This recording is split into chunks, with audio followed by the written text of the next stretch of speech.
My name is Sophie Perez. I'm 38, and for the first time in months, I'm finally able to speak my truth. The divorce papers have been signed for 3 months now, and the silence after the storm feels almost surreal. I was married to Christopher, my husband of 12 years. We never had children. At first, I didn't realize he never truly wanted them. I thought he just needed time to warm up to the idea. That misunderstanding, innocent as it seemed, was the first crack in the foundation of our marriage. 4 years ago, things began to shift in ways I couldn't have predicted. Christopher had advanced in his marketing career, earning a high income while I was still building my HVAC business, a decent living, but nothing glamorous. It started subtly, the little jabs that sting more than a punch. When we went out to events, he'd occasionally remark, almost laughing, about how his colleagues wouldn't understand my hands-on job. "Maybe you should consider going back to school, Sophie," he said once, smirking. "Something more professional." I was proud of my work. I liked it. I was good at it. But somehow, that pride seemed to irritate him. Our car, which I had bought with our joint savings, became a point of silent comparison. His Audi gleamed in the driveway. Mine didn't. A passing comment about my humble ride once hurt more than I wanted to admit, and the invitations that stopped coming, the work dinners, the launch events, the networking nights, were not a coincidence. I wasn't invited because I didn't fit into his world anymore, and yet he smiled as though nothing had changed. At first, I let it slide. I told myself I was overreacting, that maybe it was just him being playful. But the jabs kept coming, subtle at first, then sharper.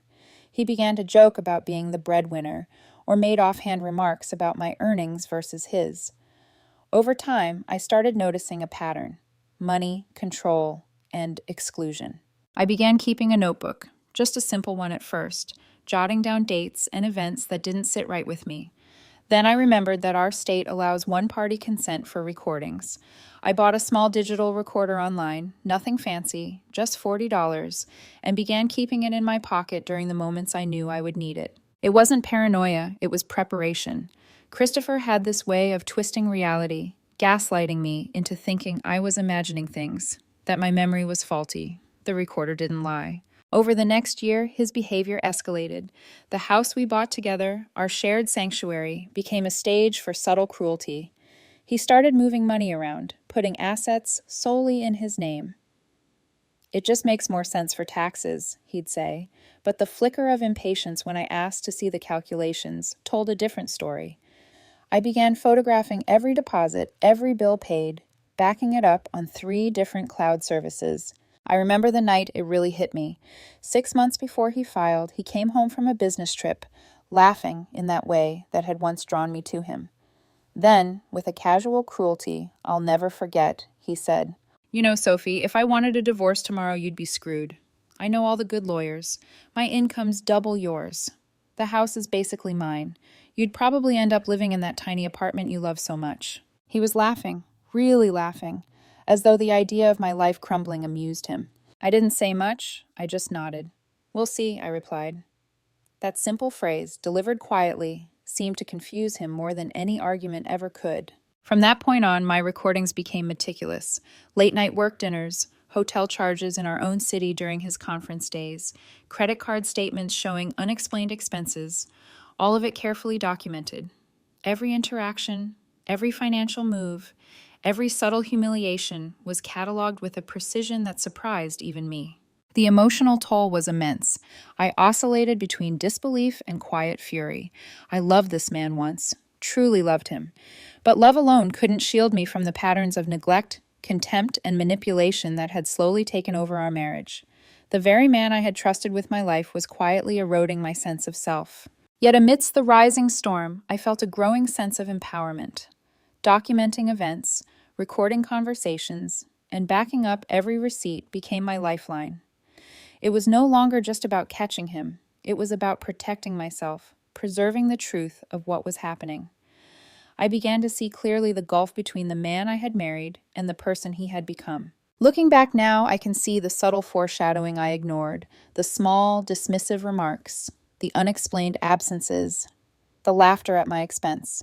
It all pointed to the man Christopher truly was, and the divorce that would eventually become inevitable. I had no idea how far things would spiral, but I knew one thing.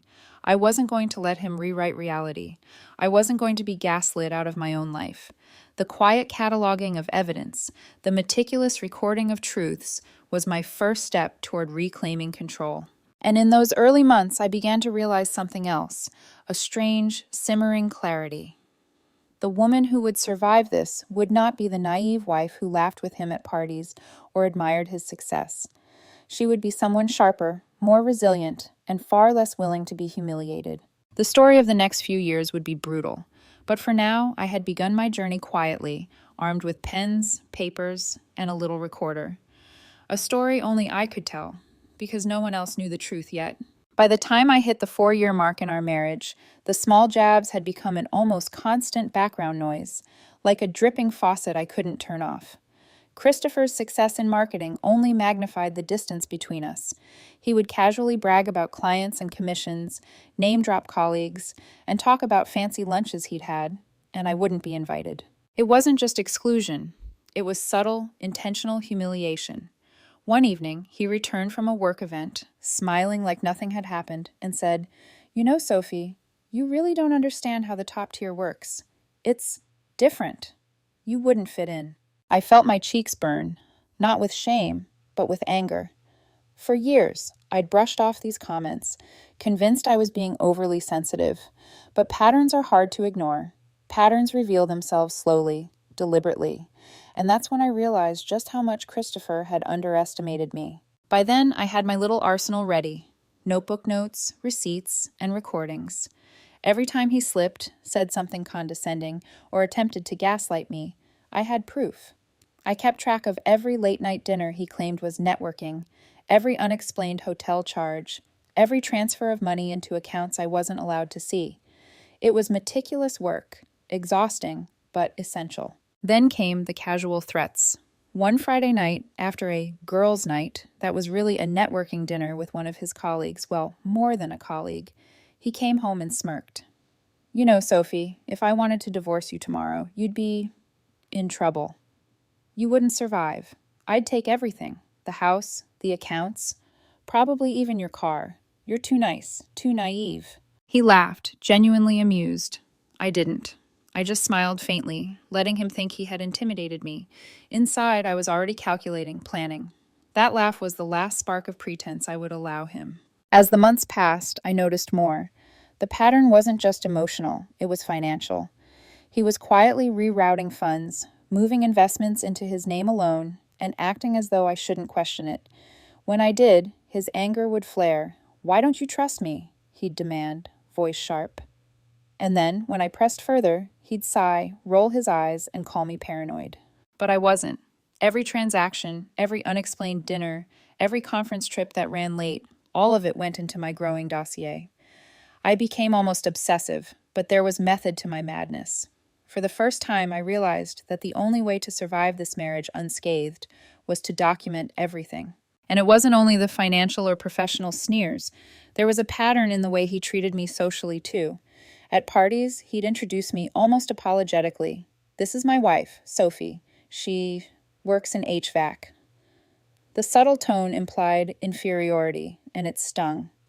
I remember laughing it off at first, swallowing the bitterness. But later, when I replayed those events in my mind, or in my recordings, I could see the intent, to diminish me in front of his peers. By the second year of his networking phase, I was hyper-aware of the signs. Late work dinners, hotel stays, mysterious charges on the credit card in my name, strange receipts for jewelry and gifts he never gave me, all pointing toward someone else. Someone who was not supposed to exist in my life. The emotional toll was heavy. Some nights, I cried silently in our bedroom, wondering if I had missed the subtle signs for years. Why hadn't I seen the pattern sooner? But those nights were fleeting. By morning, I reminded myself that clarity and preparedness were stronger than tears. And then came the tipping point. A weekend, just 6 months before he filed. I came home to find him smirking over a glass of wine as if testing my patience. "Sophie," he said, lounging on the couch, "if I ever wanted to divorce you, I'd know exactly how to do it. You'd never see it coming. You'd be ruined." I didn't flinch. I simply nodded. and mentally checked off every recording, every receipt, every documented insult and manipulation. In that moment, I stopped feeling afraid. Fear had given way to determination. I would not allow him to rewrite history, and I would not allow him to humiliate me financially or emotionally. In those quiet months that followed, my recordings became more intentional. I recorded phone calls, casual conversations, even his monologues to friends that hinted at his contempt. Each note, each file, each picture of a receipt was another brick in my wall of protection. I wasn't paranoid. I was preparing for a war I knew was coming. Looking back, I can see now that the cracks in our marriage were always there. They weren't sudden, they were slow, subtle, and insidious. But I was learning to read them, to anticipate them, and, most importantly, to arm myself with undeniable proof. Because patterns don't lie, and neither do receipts, recordings, or careful notes. By the time he filed for divorce 3 months ago, I was ready. Not just emotionally ready, but legally and strategically ready. I had every conversation, every transaction, every act of betrayal documented. He might have thought he could destroy me with his charm, his money, and his arrogance, but I had spent years quietly building my defense, step by step. And that's when I realized something critical. I wasn't just surviving anymore. I was preparing to win. It wasn't until I started digging through receipts, credit card statements, and conference expenses that the full scope of Christopher's deception came into focus. At first, it was subtle.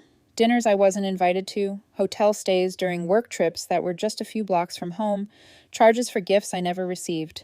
But then patterns emerged, undeniable and infuriating. One weekend, I sat at the kitchen table, the soft hum of the refrigerator in the background, staring at a spreadsheet I had compiled. Every dinner, every hotel, every expense tracked meticulously. And there it was, a series of charges under his name for a restaurant I had never been to, a hotel just a mile from our home, always for two. My stomach sank as I realized the obvious. He wasn't working late. He was with someone else. Her name, when I discovered it through a combination of receipts and social media hints, made my blood run cold. Ricardo. At first I felt numb, but then anger replaced shock. Every slight, every insult, every time he had made me feel small, it all clicked into place. He had been living a double life, confident I wouldn't notice, confident I wouldn't catch him, confident I would trust the man I had loved with everything I had. I started presenting my evidence quietly to my lawyer. Receipts for hotel rooms, restaurant charges, gifts, and unexplained transactions. Bank statements showing transfers he had made into accounts in his name alone. Every recording I had made over the years, including moments when he laughed about his own financial control, moments when he mocked me in conversation, and moments when he casually bragged about how he could destroy me financially. Each piece of evidence was like a thread in a tapestry of betrayal, and together they told a story he could no longer deny. One evening, I replayed a conversation I had recorded months earlier. Christopher's voice filled the small room, confident, mocking. "If I ever wanted a divorce tomorrow, Sophie, you'd be screwed. You'd never see it coming. You'd be ruined. The house, the accounts, everything." I clenched my fists. He thought he had anticipated every move. He thought he had outsmarted me. But he didn't realize that over years of humiliation and exclusion, I had become methodical, precise, and unyielding. And then came the day I saw it in black and white. The credit card statement I had long suspected. Jewelry, men's clothing, dinners for two, expensive gifts, all charged to a card I had co-signed but barely used. And the names in the accompanying messages confirmed it. Ricardo wasn't just a colleague or a friend. He was the other life Christopher had hidden from me. I remember sitting back, the quiet hum of the city outside the window, and feeling a mix of grief and determination. This wasn't just betrayal, it was deliberate. Every snide comment, every financial maneuver, every exclusion was part of a pattern, and now I had the proof. The next step was courtroom preparation. I compiled folders, 3 bankers' boxes filled with receipts, bank statements, and printed recordings. I mapped every interaction, every payment, every dinner. Each piece of evidence had a timestamp, a context, a clear trail. Christopher's arrogance had blinded him. He thought I wouldn't be this thorough. As I walked into the first meeting with my lawyer, Bill, I felt a quiet sense of power. It wasn't the kind of power Christopher wielded, loud, flashy, condescending, but it was steadier, unshakable. I placed the boxes on the conference table and watched the look on his lawyer's face as he realized just how much I had documented. Christopher had tried to control the narrative through charm, money, and intimidation for my money, and intimidation, but I had truth on my side. Recordings of him laughing about destroying me financially, documents showing his secret transfers, receipts proving a life lived outside our marriage, all of it formed an undeniable story. I began to see the patterns more clearly now. The carefully calculated insults, the hidden financial moves, the late-night dinners and hotel stays, the emotional manipulation. Every element of his strategy to belittle and control me had left a trail, and I had followed it meticulously. And in that moment, a strange clarity settled over me. I wasn't just a victim. I was someone who had survived years of subtle torment, who had anticipated deception, and who had built a shield strong enough to withstand it. The divorce was no longer about loss or heartbreak. It was about justice, about reclaiming control over the life he had tried to dominate. By the end of that day, I knew something else as well. The road ahead would be brutal. Courtroom confrontations, legal challenges, and attempts to discredit me were inevitable, but I also knew that I had prepared for every possible move. Christopher had underestimated me, as he always had, and that mistake would be his undoing. The shocking truth wasn't just that he had been unfaithful, it was that he had spent years building a facade, confident that I wouldn't notice. But I had noticed. I had recorded. I had saved.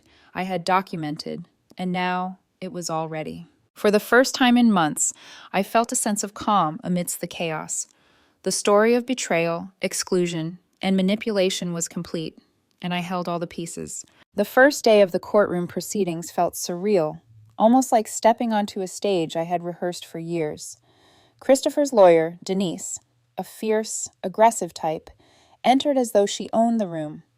She smiled at me, as if I were just another obstacle in her carefully orchestrated drama. "My client is prepared to be generous," she said, her tone dripping with condescension. "We're willing to let Ms. Foster keep her personal car. She maintains the house, keeps her accounts, and Mr. Christopher will pay spousal support." I sat silently, letting her words wash over me, while my own lawyer, Bill, remained calm, almost unreadable. Then he began, with a quiet authority I envied in that moment. "We have a counter-proposal," he said, laying out the documents I had spent months preparing. Bank statements showing my deposits, receipts for house payments and upgrades, and the recordings of Christopher's own words. The first recording played, Christopher laughing, saying, "You know, Sophie, if I ever wanted a divorce tomorrow, you'd be ruined. The house, the accounts, everything." His arrogance filled the room, his laughter echoing off the walls. I watched Denise's face tighten, a flicker of unease breaking through her confident mask. "Your client recorded this conversation?" she asked, trying to regain control. "Yes," Bill replied evenly, legally, in a one-party consent state. "And there's more." One by one, the recordings, receipts, and messages played. Evidence of hotel stays, expensive dinners for two, gifts not intended for me, proof of financial maneuvers, transfers, hidden accounts, and even a business venture with Ricardo, his affair partner. Every lie Christopher had tried to cover, every attempt to gaslight me, was laid bare. I felt a strange mixture of vindication and disbelief as the courtroom absorbed the story I had painstakingly documented. Denise requested a recess, whispering urgently to Christopher. But the tide had already turned. Christopher's carefully constructed image of control and superiority began to crumble. Over the next several hearings, the drama escalated. Christopher tried intimidation, accusing me of being obsessive, controlling, even mentally unstable. He called my boss, my mother, attempting to spin a narrative that I was the one acting irrationally. But each claim collapsed under the weight of my evidence. Every receipt, every recording, every documented transaction contradicted his story. At one point, Denise whispered to Christopher, attempting to sway him. But he was lost in his own arrogance. He had underestimated me at every turn. The courtroom wasn't just a legal battlefield. It was where years of manipulation, condescension, and betrayal were finally exposed for what they were. The most satisfying moment came during the discovery of his financial dealings. Ricardo wasn't just a casual affair. He was a business partner, co-investing with money that had come from our joint accounts without my knowledge. The judge's face went stone cold as Bill laid out the proof: transfers, contracts, and bank statements, all tied to Christopher and Ricardo's hidden venture. For the first time, I felt the scales of justice tilt in my favor. Christopher had tried to hide behind charm, wealth, and intimidation, but my meticulous preparation had stripped him bare. His plans to humiliate me, to leave me financially vulnerable, had failed spectacularly. And through it all, I remained composed. I wasn't the naive, overlooked wife he had mocked. I was the woman who had seen the patterns, documented the betrayals, and built a fortress of truth around herself. By the final days of the trial, even Christopher's new lawyer, Clarence, specializing in high-conflict divorces, struggled to counter the evidence. Recordings deemed legal, financial abuse claims debunked, and attempts to discredit me systematically dismantled. Every move Christopher made to regain control was met with a wall of proof. I sat quietly, listening to the judge's words as they summarized the case. Justice wasn't just about winning. It was about revealing the truth, and the truth had been mine all along. When the judge finally ruled, the relief was almost surreal. House to be sold, proceeds split fairly, Christopher's business venture with Ricardo accounted for, and financial security restored. After years of being underestimated, mocked, and undermined, I finally had a sense of vindication. I left the courtroom with a strange mixture of exhaustion and exhilaration. The battle had been long, grueling, and emotionally draining, but the pattern of betrayal had been exposed. I had survived, and I had done so with grace, precision, and undeniable proof of my ex-husband's duplicity. For the first time in years, I felt free. Not just from Christopher, but from the weight of betrayal, manipulation, and fear. I had faced the storm, and I had emerged stronger, wiser, and unbroken. The final ruling came like the quiet after a storm. House sold, assets fairly divided, Christopher's secret business venture exposed and accounted for, his attempts at manipulation and intimidation completely dismantled. I walked out of the courthouse that day with a strange mix of exhaustion and exhilaration. For years, I had been underestimated, mocked, and belittled. Christopher had tried to control me emotionally, socially, and financially, believing that charm and arrogance could shield him from the consequences of his actions. But I had seen the patterns, documented the betrayals, and built a wall of proof that he couldn't penetrate. I rented a small place soon after the divorce. It wasn't the grand home we once shared, but it was mine. Paid in full, no mortgage, no strings, no manipulations. Quiet, peaceful. For the first time in over a decade, I felt the kind of freedom that isn't about wealth or appearances. It's about safety, dignity, and control over your own life. Christopher? Last I heard from friends, he and Ricardo's business venture failed within months. The lifestyle he flaunted so proudly, the luxury dinners, the expensive gifts, the veneer of superiority, crumbled.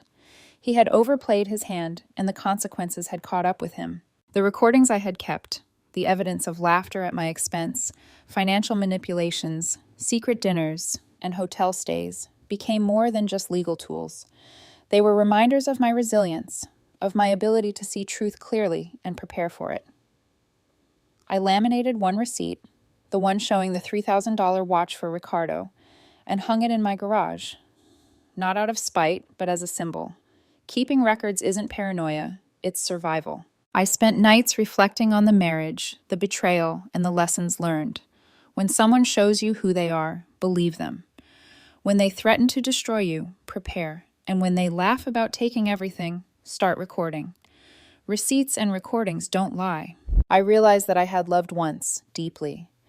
But love isn't enough when faced with manipulation, deceit, and cruelty, and that's okay. It doesn't diminish the love I felt.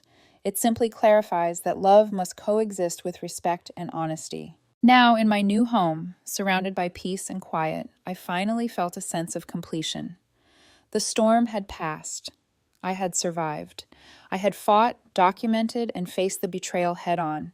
And in the end, I had not only preserved my dignity, but reclaimed my life entirely. Christopher's pride had cost him everything, and my preparation had secured me everything I truly needed: independence, safety, and peace of mind. I finally understood that survival isn't just about enduring, it's about being deliberate, vigilant, and unflinching in the pursuit of truth. Sitting in my living room, the quiet stillness wrapping around me, I smiled. I had faced betrayal, manipulation, and deception, and emerged stronger, wiser, and unbroken. My story wasn't one of defeat. It was a story of empowerment, preparation, and ultimate vindication. The recordings, the receipts, the meticulous notes, they weren't just evidence. They were the map that guided me from despair to freedom. And as I took a deep breath, I knew one thing. I had survived, and I had won. Not just the divorce, but the reclaiming of my life. The past was behind me. The future was mine. And for the first time in years, I felt truly at peace.